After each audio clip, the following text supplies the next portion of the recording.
जब m1 तथा m2 द्रव्यमान के दो नाभिक परस्पर संलयित होकर m द्रव्यमान का नाभिक बनाते हैं तो ऊर्जा का उत्सर्जन होता है। इस स्थिति में फर्स्ट ऑप्शन दिया हुआ है m1 प्लस m2 छोटा होगा m से, सेकेंड ऑप्शन है m1 प्लस m2 बड़ा होगा m से, थर्ड ऑप्शन है m1 प्लस m2 बराबर होगा m के, और फोर्थ ऑप्शन है m1 इंटू m2 का जो गुणनफल है, m1 और m2 का जो गुणनफल है वो बड़ा होगा m स्क्वायर से।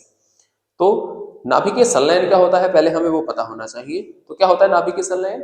दो हल्के नाभिक मिलकर एक भारी नाभिक का निर्माण करते हैं तो क्या होता है नाभिकीय संलयन कहलाता है। तो नाभिकीय संलयन में कुछ ऊर्जा रिलीज होती है, कुछ एनर्जी रिलीज होती है। तो अगर हम दो नाभिक लें जिनके द्रव्यमान है m1 और m2, जिनके द्रव्यमान m1 और m2 है, इन दोनों नाभिकों को हम मिला रहे हैं, इनसे हम क्या बना रहे हैं, एक स्मॉल m द्रव्यमान का नाभिक बना रहे हैं। दोनों को मिला के स्मॉल m द्रव्यमान का नाभिक बना रहे हैं। तो उस स्थिति में जब ये दोनों संलयित होते हैं तो इनसे कुछ एनर्जी उत्सर्जित होती है, कुछ ऊर्जा उत्सर्जित हो जाती है।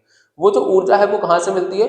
इनका कुछ द्रव्यमान लुप्त हुआ होता है, उससे वो एनर्जी बाहर निकलती है। तो इस स्थिति में इनके पास जो इनका जो द्रव्यमान है वो तो ज्यादा होगा, बाद में जो प्राप्त हुआ है वो तो कम ही रहा होगा, क्योंकि कुछ द्रव्यमान ऊर्जा में खर्च हो गया है। तो ऑप्शन नंबर कौन सा करेक्ट हो जाएगा? ऑप्शन नंबर इसका करेक्ट होगा सेकंड वाला। क्या होगा? m1 प्लस m2 बड़ा होगा m से, क्योंकि कुछ द्रव्यमान जो है वो ऊर्जा में खर्च हो गया हो।